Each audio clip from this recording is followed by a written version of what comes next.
¿Qué es la que hay, Corillo? Bienvenido a Sin Hueso en la Lengua, un podcast donde vamos a hablar claro, sin filtro y con sazón sobre los temas de medicina y ortopedia. Aquí somos los doctores Reinaldo Colón y Gerardo Capó. Y hoy vamos a hablar un poquito del tema de las dislocaciones de hombro.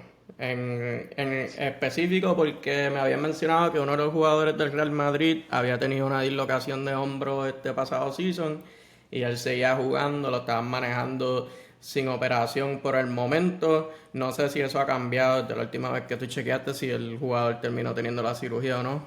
¿Has Sí, escuchado no, algo?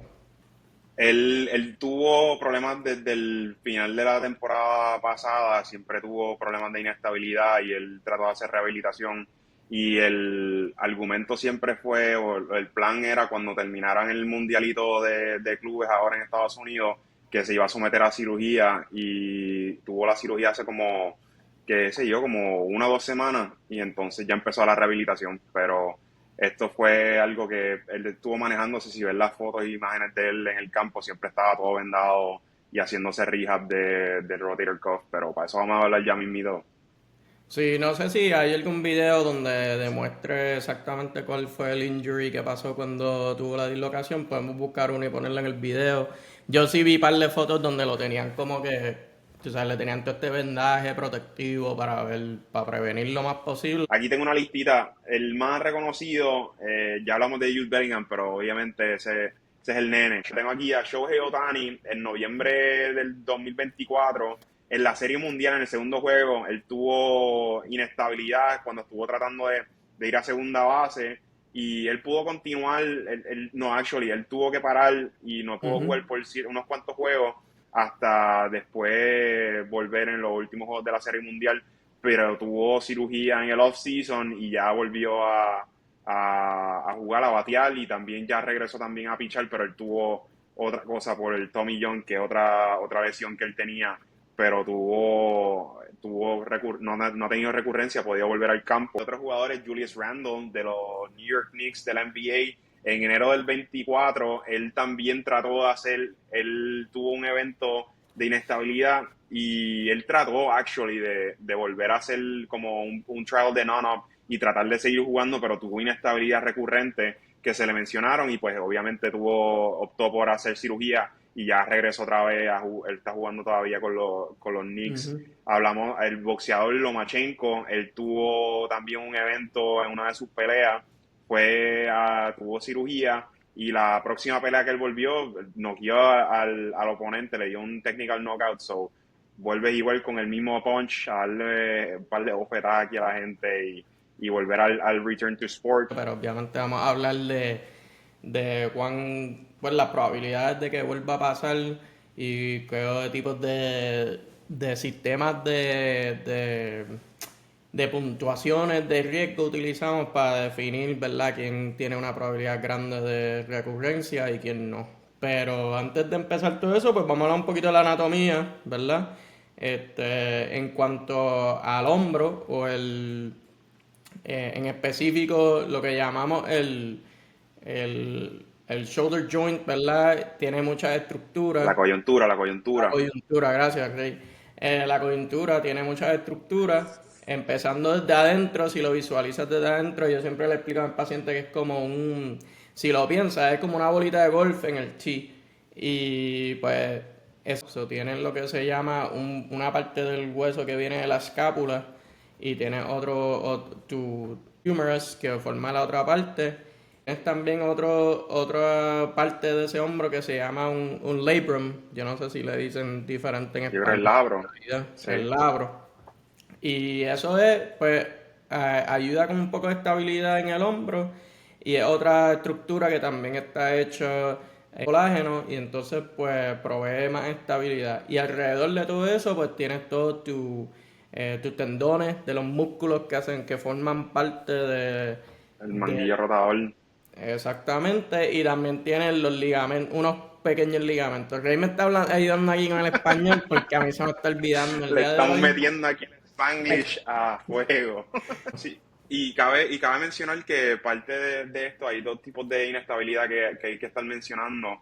Usualmente está la inestabilidad anterior, que casi siempre es como un tipo de trauma. Usualmente son pacientes, atletas que tienen un movimiento de abducción y rotación externa y tienen pues este tipo de trauma o subluxación o dislocación y entonces se reduce a la coyuntura. Cuando hablamos de inestabilidad posterior, usualmente es cuando hay muchos microtraumas. Son gente que usualmente lo más común son cuando hablamos de gente que eran jugadores de fútbol, que eran linemen, que hacen Ujú. mucho tipo de loading posterior a la coyuntura, o gente que son atletas que estén en un top shape físico, que hacen mucho bench press, que básicamente pues entre gravedad y el peso está loading posteriormente la coyuntura, pero definitivamente yo creo que lo más común que he empezado a notar ha sido inestabilidad anterior del hombro. Y en verdad me encanta como tú estabas mencionando, que hablas como si fuera un golf ball on a tee, pues así mismo es que yo lo describo, pues honestamente es la perfecta manera que yo también así lo uso para describir este tipo de coyuntura. Sí, una coyuntura obviamente inestable en comparación a muchas otras coyunturas que tenemos en el cuerpo y como tú estabas mencionando, de las dislocaciones, la dislocación anterior es la más común. Dislocaciones posteriores también ocurren, pero usualmente son asociadas con un trauma bien significativo, porque inclusive esas personas que tienen como inestabilidad posterior no es que necesariamente que hayan tenido una dislocación posterior, pero sino que tienen una trauma crónica a esas estructuras que están posteriormente en ese sentido como el labro que estábamos hablando posteriormente. Pero sí, eso es un poquito de la anatomía, Rey. Dime cómo tú más o menos cuando estos pacientes te presentan, qué te dicen, tú sabes, cuáles son los síntomas y qué exámenes tú haces para más o menos determinar si esta persona tiene un poquito de inestabilidad. Sí, lo que he notado es que usualmente llegan ya con un MRI que es bastante útil para este tipo de lesión. Usualmente cuando llegan a una clínica de un ortopeda, en mi caso de reciente, de mis attendings, pues ya vienen con un MRI y vienen con una queja principal de inestabilidad usualmente o de dolor, dependiendo si estamos hablando de estabilidad anterior o posterior.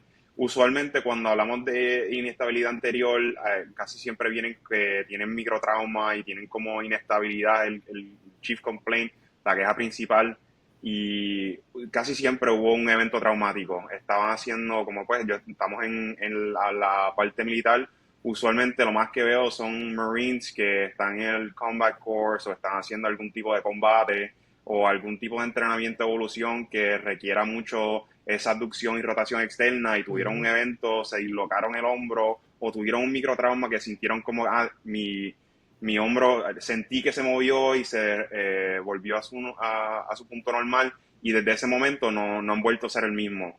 Y entonces en cosas que noto cuando son inestabilidad posterior, casi siempre es lo que estamos mencionando. Son gente que están bastante fuertes, que hacen algún tipo de pesa, que mucho bench press o que tuvieron un evento traumático, que le trataron de alar de try to rip el hombro del socket y tuvieron un evento traumático y casi siempre vienen con la queja principal es más o menos dolor. Hay diferentes tipos de examen que yo hago. Ujú. Está el para inestabilidad anterior, como está el apprehension, que básicamente se pone en la posición más inestable, que es de abducción y rotación externa, y lo tratas de hacer a 90 grados de abducción y vas haciendo más rotación externa y sienten una apprehension, que básicamente es el sentido de que la coyuntura se quiere dislocar o subluxar o luxar y hay veces que pues es un positive sign. Cuando le pones la mano y tratas de como sostenerlo en la parte anterior, se llama como un job relocation test que dice que pues el tener un soporte anterior ayuda con los síntomas. Y entonces hay exámenes que yo hago también que se llaman el anterior y el posterior loading test, que Ujú. básicamente estás tratando de mover la cabeza del húmero en la coyuntura y vas a ver si hay algún tipo de luxación en la coyuntura. Y entonces cuando hablamos de inestabilidad posterior, pues entonces hay dos exámenes que mayormente se hacen, que es el KIM y el jerk test, que es más o menos parecido al loading test, que estás tratando de empujar la cabeza del húmero en la parte de atrás y tratando de dislocarlo. y pues son positivos y son buenos exámenes para predecir que tienen este tipo de lesión. Cosas en imágenes que para mí son bastante importantes, pues los pacientes que yo empiezo a notar este tipo de cosas, ya mi Spidey Sense de esto puede ser algo que va a ser recurrente, empiezan a aumentar. La mayoría de las veces, cuando tienen dislocaciones anteriores o posteriores, casi siempre hay una rotura del ligamento glenohumeral inferior, ya sea Ujú. anterior o posterior, es lo más común, pero hay diferentes como versiones de esto. Hay veces que ahí se rompe ese ligamento, pero también hay fractura del glenoide también, o hay veces que cuando ocurre esta dislocación, cuando la coyuntura va, o cuando la cabeza del húmero va a reducirse, it literally dings en el hueso y causa algo que se llama como la lesión de Hill-Sachs, y dependiendo en dónde está o el size de la lesión, ya yo empieza a notar, hay una matemática que hasta el sol de hoy ni me la sé, pero tengo que calcular lo que puedes verificar, se llama si está on track o off track, y empieza a notar si pues, va a ser más recurrente y si engage el fragmento y se va a dislocar. So, ya hay cosas que yo estoy viendo en imágenes que me dan a mí por saber. Hay bien pocas veces que queremos coger un CT scan o un CAT scan, como se conoce, que cuando yo estoy tratando de obtener esto es cuando yo tengo una preocupación por el hueso. Cada vez que, imagínate, como yo casi siempre lo menciono, es como una tiza. Tienes una tiza y mientras más la usas, más pequeño se te está volviendo ese tipo de fragmento. So, cada vez que tú te estás dislocando eso, el glenoide poco a poco está perdiendo un poquito de hueso Ujú. y llega hasta cierto número en donde entonces ya mi cirugía cambia por completo de tener que simplemente hacer algún tipo de cirugía artroscópica, pues entonces hay que estar hablando de otro tipo de procedimiento, pero para eso vamos a hablar ya mismito. Antes de que lleguen a ese punto, en verdad quería saber tu punto de vista cuando te llegan a ti, usualmente estos atletas, la primera vez que pasan por tu oficina, qué counseling le estás dando, o del tipo de, o sea, hay veces que estás tratando de llevarlo hacia la ortopeda, pero cómo estás dándole el counseling sobre el non-op rehab. Creo que la parte más importante de toda esta conversación es eso. ¿Cuál es el riesgo de tener una recurrencia si no tengo cirugía o si tengo cirugía? Como siempre, igual que hablamos en el último podcast, siempre hablamos de pues que todos los pacientes tienen opciones y nuestras opciones siempre son pues la cirugía o rehabilitación. Usualmente cuando hablamos de recurrencia, tu edad y el tipo de actividad que tú participas es probablemente lo que determina el riesgo en su totalidad. So, los pacientes que tienen menor de 20 años cuando tuvieron su primer dislocación, el riesgo de recurrencia es casi en los 80-90%. Hay inclusive unos estudios que dicen que son de 95 a 100%. Pacientes entre 20 a 30 años, pues estamos hablando de 70-80%. Y los pacientes que son mayor de 50 años, estamos hablando, esos son los que están mejores, que estamos hablando de 10 a 20% de recurrencia. Y entonces le añadimos a todo eso, pues, qué tipo de actividades tú estás participando. En el caso de nosotros, que vemos mayormente pacientes militares, el riesgo de recurrencia es súper alto, porque tú sabes, estos pacientes pues hacen lo que llamamos ejercicios de combate, los trainings que se están haciendo, tú sabes, todo esto subiendo soga, bajando por soga, subiendo por rampa, bajando rampa, cargando mucho equipo pesado De paracaídas también. de paracaídas, así que tienen mucho más riesgo. Incluso, y entonces lo mismo pues sería para un paciente que juega otros deportes, sus deportes como el baloncesto, el fútbol, el voleibol, donde tiene la probabilidad de tener esa rotación externa, pues tienen mayor riesgo. Así Y que eso. vi que en verdad dijiste un punto bien importante cuando son mayor de 40 o 50 años y tienen estas dislocaciones. Hay veces que lo que no tienen inestabilidad es dolor a veces y es porque tienen un daño en el manguillo rotador, en el rotator cuff, y esa es la Ujú. causa principal, no es inestabilidad, es que simplemente pues el tendón del rotator cuff se tuvo la lesión. Pero te quería hacer una pregunta que para mí también es la parte más challenging, es cuando tú tienes estos atletas de alto rendimiento, tus operators, gente que estén en entrenamiento, gente que están en bootcamp y tienen esta primera dislocación y te dicen, mira, yo quiero tratar non-operative treatment porque o tengo atletas de alto rendimiento o tengo un deployment o son atletas profesionales y este es mi último año de contrato y estás tratando de ganarte las habichuelas, o sea, quieres Ujú. seguir rindiendo. ¿Cómo tú le das este counseling para la persona que a lo mejor ya sabes que está mayor de riesgo y quieren continuar el non-operative pathway?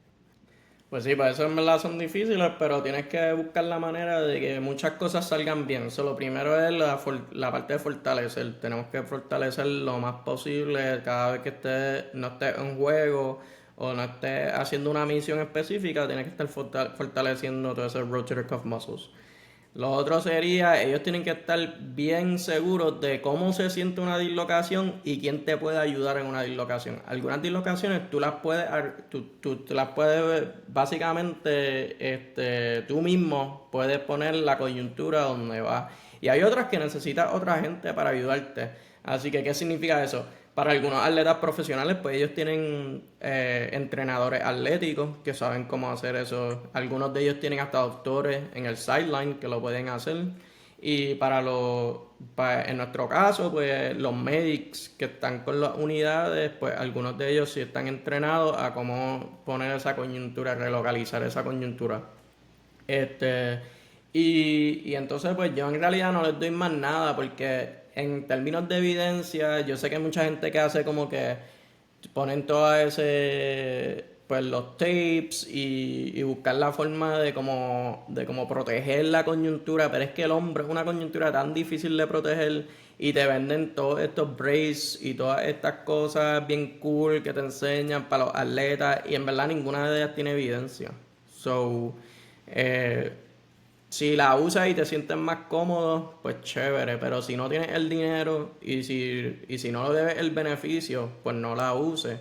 Y entonces la última parte es, tienes que buscar la manera de modificar y no ponerte en posiciones de inestabilidad. A mí, pacientes que vienen, he tenido, ahora que estoy ya en mi quinto año, he tenido pacientes y usualmente los que los dejamos que puedan estar free es paciente que tenga una dislocación, que este ha sido su primera dislocación o subluxación o cualquier evento traumático y que ellos estén entendiendo los riesgos. Mira, puede estar el factor de riesgo, pero sabes que si ocurre otra vez o empiezas a tener bastante inestabilidad, ahí vamos a recomendar cirugía. Nosotros por lo Ujú. menos tenemos buen acceso a la terapia física, eso que pueden trabajar esos periscapular muscles, esos músculos de los tendones del manguillo rotador y pueden bastante hacer rehab, pero si ya empiezo a notar que hay o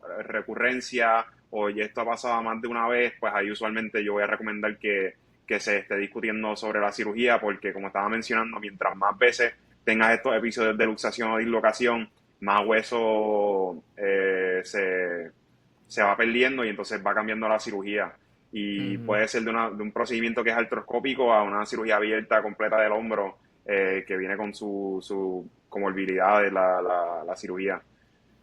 Mira, hay Y una pregunta, porque yo usualmente, de la forma que yo practico, yo usualmente no hago ninguna inyección en la coyuntura para el dolor para pacientes que son menores de, ¿verdad? Como en los 20 30 años, porque, ¿verdad? Pienso que usualmente como ellos van a terminar probablemente teniendo cirugía, pues hay evidencia que demuestra que pues, yo poner el esteroide en esa coyuntura puede incrementar el riesgo de una infección o otro, ¿verdad? O algún otro eh, complicación de la cirugía. Pero para personas que ya están como mayores de 40 años que quieren hacer la rehabilitación y quieren algo para el dolor, pues a esos pacientes yo sí lo ofrezco como una inyección, ¿verdad? Ya sea en la coyuntura o alrededor de la coyuntura, lo que llamamos una inyección en el espacio debajo del acromio en la escápula. ¿Cuál es tu pensamiento sobre las personas como yo haciendo esos procedimientos? sí, no, eso es tremendo punto. Para mí, usualmente la indicación, si haces una inyección en la coyuntura con esteroides, nuestra data lo que demuestra es que hay que esperar 3 meses para poder hacer cualquier tipo de procedimiento quirúrgico. Y eso ha sido bastante estándar con todos mis mentores y attendings, que pues algo que aumenta el riesgo de infección y algo que fue un procedimiento electivo, ahora estamos tratando de salvar la coyuntura, pues la infección es un problema bastante grande en la ortopedia. Ujú. Y son cosas que siempre estoy counseling, pero como bien mencionas, si son gente que ellos quieren seguir el non-operative pathway y entienden que si reciben este tipo de inyección están willing a esperar 3 meses, pues está bien, pero claro, como estábamos mencionando, si sabemos que son pacientes que están a mayor de riesgo y sabemos que cuál es el definite route que probablemente puede pasar, pues está bien, pues ahí no nos recomendamos, no, nos sugerimos que no se haga este tipo de inyección. Y entonces, pues, dime un poquito sobre más o menos, ¿verdad? Yo sé que hay muchos tipos de cirugía, todo depende de algunos, ¿verdad? De diferentes condiciones y qué más, pero también, ¿cuáles son algunas de esas cirugías y qué es la rehabilitación? Como que, ¿qué pueden esperar el paciente? Mira, después de esta cirugía, esto es lo que va a pasar. Sí. Hay dos tipos de flavors en la ortopedia, claro. Se puede hacer la coyuntura, se puede hacer cirugía artroscópica o se puede hacer cirugía abierta. Las dos son procedimientos que se pueden utilizar para tratar este tipo de condición. Cuando se habla de artroscopía, son unas pequeñas camaritas que mediante pequeñas incisiones se puede ver toda la coyuntura, hacemos un diagnóstico y vemos todo lo que esté pues roto o haya que reparar y entonces se repara.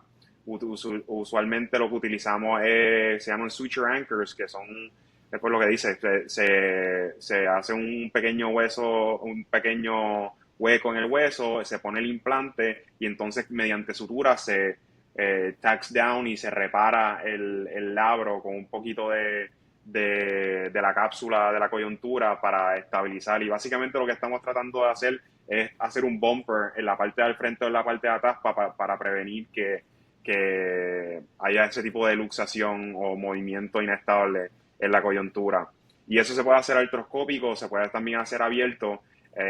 Todavía es algo que la cirugía abierta ha ido en decadencia poco a poco porque las técnicas artroscópicas han ido mejorando significativamente. Pero como estábamos mencionando sobre la imagen, cuando es un paciente que se habla de que esto es algo que está pasando ya muchas veces, hay una recurrencia y ya tienen estos síntomas de inestabilidad que pues lo impiden a que haya ese tipo de funcionalidad y empiezan a perder el hueso, ya entonces empezamos a hablar, yo creo que una cirugía de artroscopía y tratar de reparar el labro solamente no creo que va a ser suficiente porque la pérdida de hueso es tanto que simplemente se va a reparar, pero va a ser inestable y la recurrencia va a ser altísima. Y eso es un debate que es bastante grande en la ortopedia todavía. So, ¿cuál es el porcentaje de pérdida de hueso en donde se tiene que entonces hablar, tener una discusión hay que hacer un procedimiento de aumento con injerto de hueso? Y eso todavía está en debate. Se habla de, antes era menos de 25, se ha bajado a 20 y ya sobre en 13.5 a 18 ya se empieza a tener una discusión sobre si deberíamos tener o este injerto de hueso. Hay dos cosas que se pueden utilizar de injerto de hueso. Se puede utilizar algo que se llama el ladder J, que se inventó en Francia, y básicamente se coge cierta parte del coracoide con el tendón, el conjoint, y esa cantidad de hueso se transfiere en donde tienen la pérdida de hueso en el glenoide y está haciendo como el nuevo bumper de hueso, que está haciendo como el nuevo glenoide. También se puede Ujú. utilizar el injerto de cadáver, que se llama el allograft de la tibia distal, el DTA, que también se puede utilizar en este procedimiento. So, hay diferentes cosas que se pueden utilizar para estabilizar la coyuntura y el fin es ese, que el paciente pueda tener el rango de movimiento y empieza a tener estabilidad en la coyuntura, puede ser la indicación para nosotros. Y el rehab process para nosotros, ellos las primeras 2 semanas no quiero que estén haciendo absolutamente nada, quiero que estén bastante en el sling, esperando que las incisiones sanen, y ellos van a estar en un sling por 6 semanas. Esas primeras 6 semanas no se va a hacer mucho y van a pensar que el rehab no está haciendo mucho, pero recuerda, acabamos de poner implantes con sutura para estabilizar la coyuntura y queremos que todo eso sane, que haya un proceso de sanación y de scarring de la coyuntura antes de empezar a moverlo.